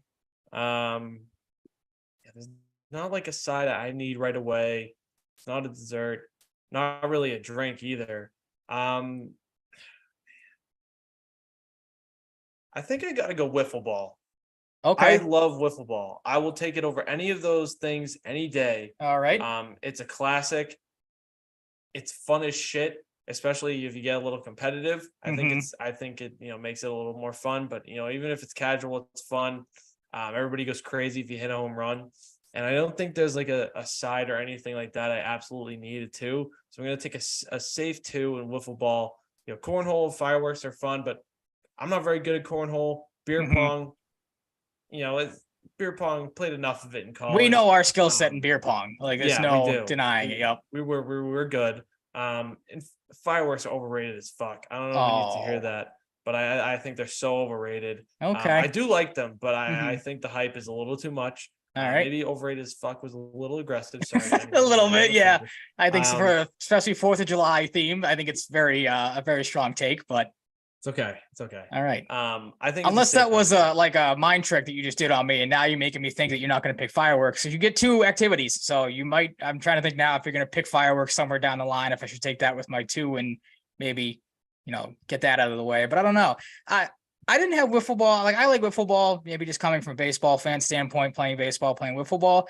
I don't know. I didn't have that very high on my list because I kind of did my own like rankings of everything.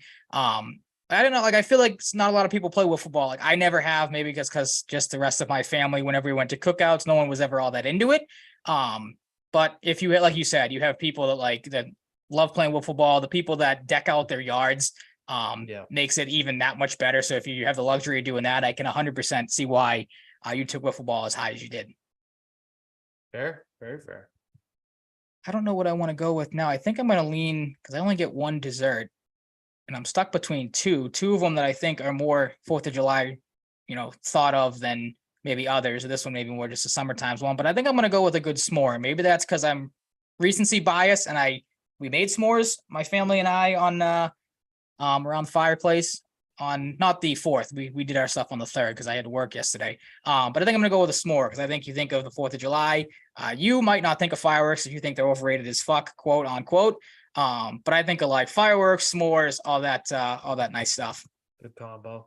Thank you. Fair. Next one is easy for me. It's my go-to, what I've done majority of my life for 4th of July. I'm going pool/house for a location. I am much more of a pool guy than a beach guy. I do like the beach at times, but I like a pool much more. I like being at the house too. You have the wiffle ball options. You sit by the fire. If you have a fireplace, you have the TVs around. It's very convenient and still, plenty of room for fun. I think location is a good spot here for me. So that's where I'm going. I should have went with that one because I do the same thing. I can't say I've ever gone to a lake or gone to a beach. I think you have a lot more a chance of a lot of people like beach is not high for me. Like I just had it in here because I know some people have like beach parties. To get home from. Absolutely, it can be a pain in the ass to like go and find a spot.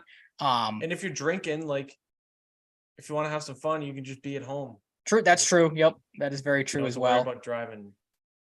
Yeah, I should have paid more attention to that one because I think you got a good pick there with the casual like house pool vibe. Because again, that's how like that too. Like you don't have to like you can play your own music, do your own thing. You don't have to worry about like anybody else like hearing their stuff or here and there. Dealing with again people want to be a-holes at the beach or something like that. That's why I like lake house too. I kind of factor in like you maybe do your own thing there as well.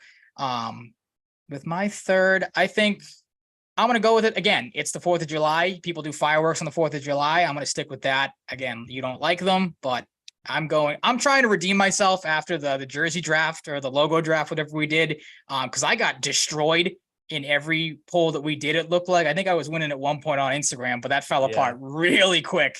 So I'm going to try to maybe appease the fans here and just go with like the actual things that like you think, and maybe the basic stuff, but you know what I'm getting at. Like you think of 4th of July, you think of the Nathan's hot dog eating contest, having some s'mores around the fire and watching the fireworks show at the end.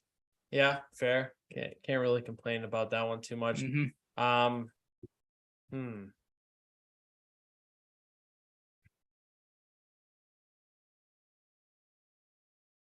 Between like 2 or 3 here. I think I'm gonna go with my drink and go with the most like common one. I feel like I don't always drink it on the 4th of July, but you know, in the right scenario, I will if I'm feeling it. Just an ice cold beer. Yep. That's all I want to go with. Can't go wrong. Can't go wrong. Nope, you're good there.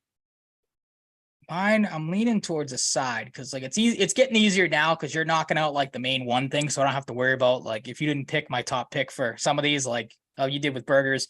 But I don't have to worry as much about maybe trying to steal one back from you. So I'm trying to think of like what side. And I maybe put myself in a corner here because I had under the sides watermelon and fruit salad, and some people could put watermelon in a fruit salad. So I'm trying to think if I want to go with the whole smorgasbord for a buzzword there for people, and get, whatever, or just go with the classic of just sliced up watermelon that people, can just pick and choose from. And I think that's what I'm going to go with. Because again, if you do a fruit salad, maybe there's some fruit in there that you don't like. If you don't bring it, you're maybe at the mercy of, whoever decides to put whatever fruit they want to in their fruit salad. So I think I'm just going to go with a good old fashioned cut up watermelon that you can just pick and choose from. Yeah, very solid. My favorite fruit. So that's what I was trying to remember too. I'm like, I think we've had this conversation before, or it's been brought up, or just in discussion. You are a big watermelon guy, as am I. So good. I'm glad I was able to get one that you may be looking at down the line, of maybe taking. Yeah, that's okay. That's okay. All right. Has to happen. Don't always have it on 4th of July, but it's a good option to have.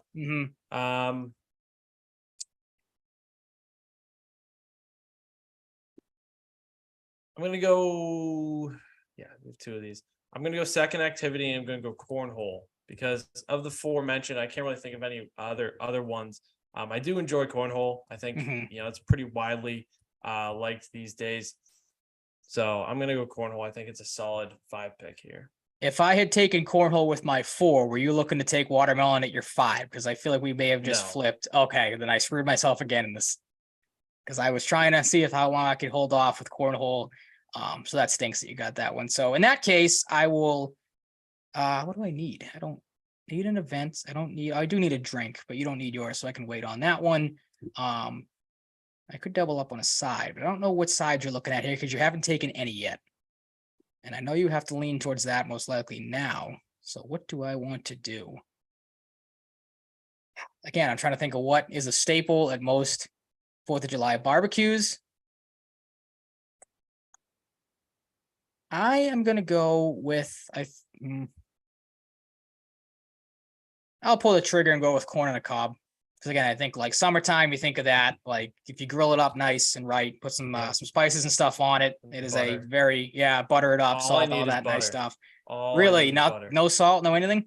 Nope, all I need is butter. All right. You are a simple man, and I respect you for that. Yeah, that's okay. Corn on the cob I was probably going to take, but I have some other options in mind. So okay. That's okay. We'll see how the board shakes out here. I am done with sides. So if you want to fire away whatever you need for that, then you are good to go. So you already got your dessert. You've got 2 sides. I got my one event, or do I? Yeah, my one event to watch. Damn, I can really just pick anything here. Yeah.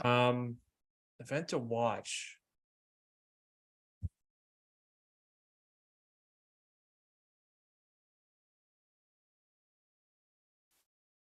Think much. Out of the 3, what is your? Yeah, I'm gonna leave event to watch off to the end. Maybe I'll think of something else. Okay. Since I have my pick of the litter at other stuff, I'm going to go dessert first. Might as well. I'm gonna go ice cream. I love ice cream. It's my favorite type of dessert. Mhm. Can't go wrong with ice cream. You have tons of options. I think this is just a solid 6th-round pick. You a big strawberry shortcake guy? I had that in the list. No, No, not in the I don't. slightest.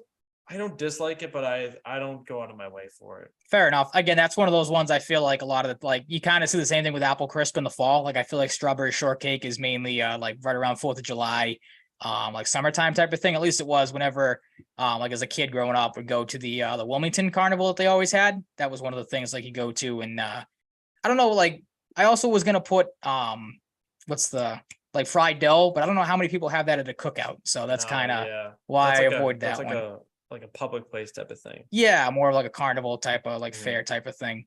All right. So you just hit your dessert. I don't need another dessert. I don't need any more sides. Um, I guess I will finish up. I'm still mad at myself. I'm kicking myself. I missed my opportunity at cornhole. I like beer pong. That's where you'll find me at most cookouts. If they have that table, I'll be sitting around there waiting to go. So I will take that as my second and final activity. Because again, like I don't really need to, try to figure out what you're going to do with your main food or like your drink. You already have those. So I'm not really Yeah. trying to jump in front of you for anything at this point. Yeah, our picks are kind of inconsequential at this point. Yep. So I'm gonna take my first side and go steak tips. Love steak tips. Steak tip is a Um, side. yes. What do you mean as a side? A few steak tips? I feel like steak tips is like a main meal type of thing. No, a steak tip with some burger and like some mac and cheese, All right. which spoils my next pick, which is mac and cheese. Oh, so you went way off. Damn it.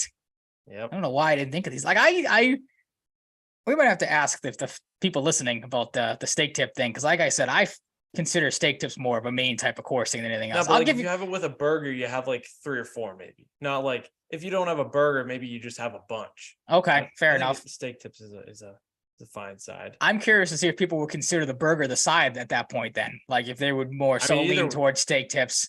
I guess either way it could work. You have a But like in utility terms of the player on your categories. roster then.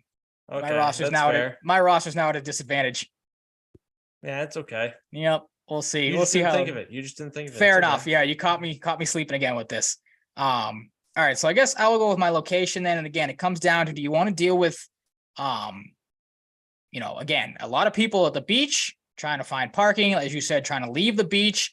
And maybe you're lucky enough to have a beach house, or a lake house type of thing. I'm gonna go with that though. I think the lake is the more you know, laid back type of vibes. Again, you're not like, again, if you're lucky to have a lake house, like you're not going to be struggling to find parking somewhere, like trying to fight with other people, like people, stuff like that. And then either maybe you have a boat, you go meet up with some other people on the lake. That's what I think I'm going to lean with. I guess I got a friend of mine that's got a lake house too. She's like right on the lake. So good, good so much vibes better all than the around there. beach. Absolutely. So Yeah. much better than the beach. You're not like worried about sand or anything like Yeah. that, getting everywhere, all in your crevices and everything. Tracking that all around. So I think that's the location I'm going to go with is the lake house. Also, a big thing with the pool for me, going to 4th of July at my cousin's house every once in a while. I'll hopefully do this someday at their house now that they have kids of their own, is getting thrown in the pool by your big cousins or uncles. Absolutely. Yeah, absolutely. Yeah. The best thing ever was being thrown in the deep end of a pool. Once you can swim there, the best, the absolute best.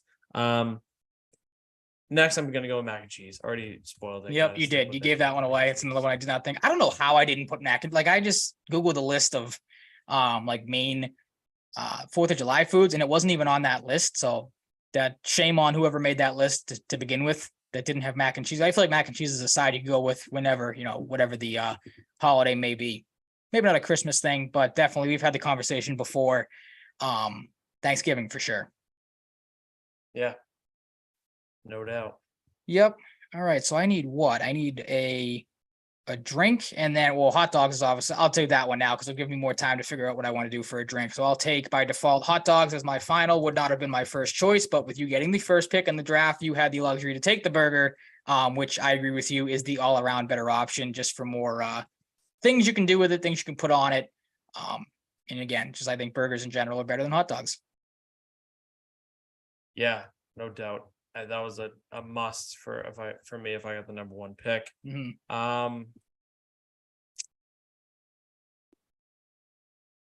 I really don't know what I want to do with like drink.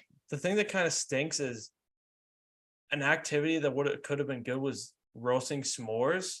Mm-hmm. You took s'mores. So I I took can't s'mores do as my that. That would have dessert. been Yep. that would have been a crazy ninth pick. Mhm. Crazy value. I'm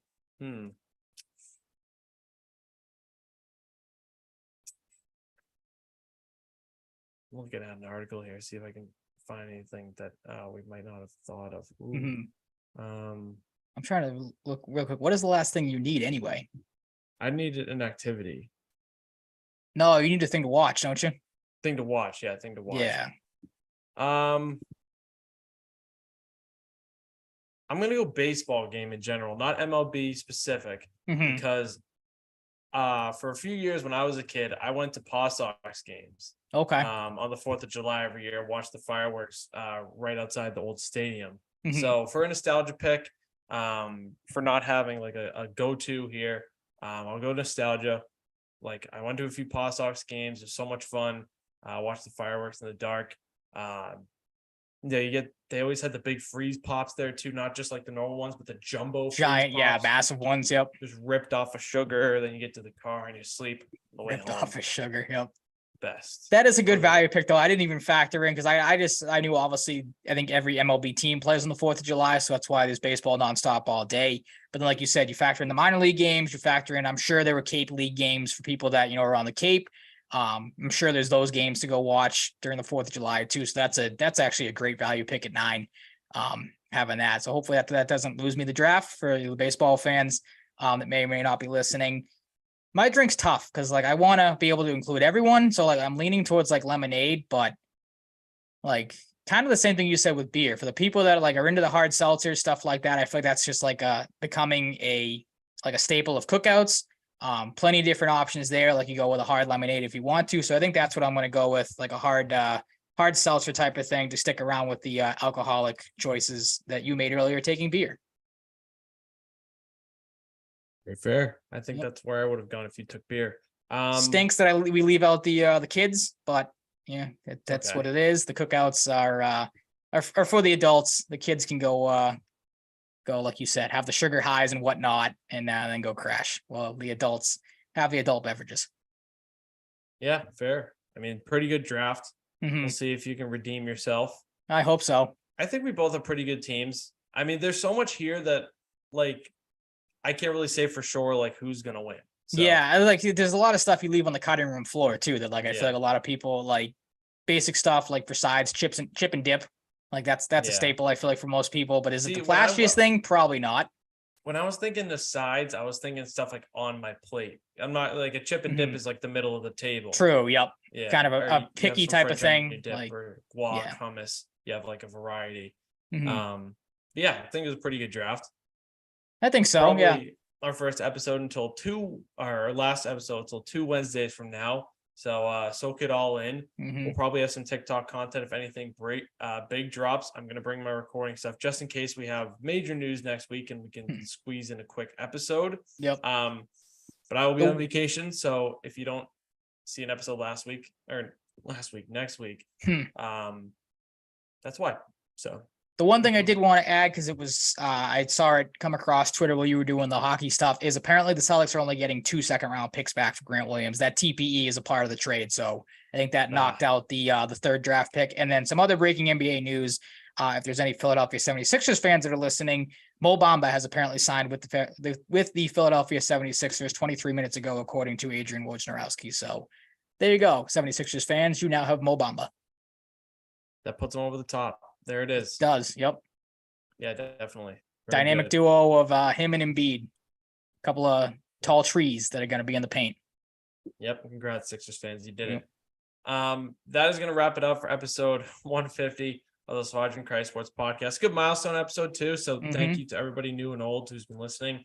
We've done so many of these dating back to school and looking forward to many more. Been a ton of fun. You can follow us on Twitter. You can find me at Mike_Cratty. You can find Ryan at Ryan_Salvaggio and the show at Sound and Cratty Pod. We're also on TikTok. Keep an eye out for that the next couple of weeks. You can find us wherever you find your podcasts. You can find us on the Full Press Coverage Twitch and YouTube channels. You can follow all the various Full Press Coverage Twitter pages as well if you're on Twitter. And yeah, we'll talk to you guys next week. Stay safe, stay healthy, be nice to people, all that good stuff. Enjoy the summer. and wear sunscreen. We'll talk to you next time. Peace out.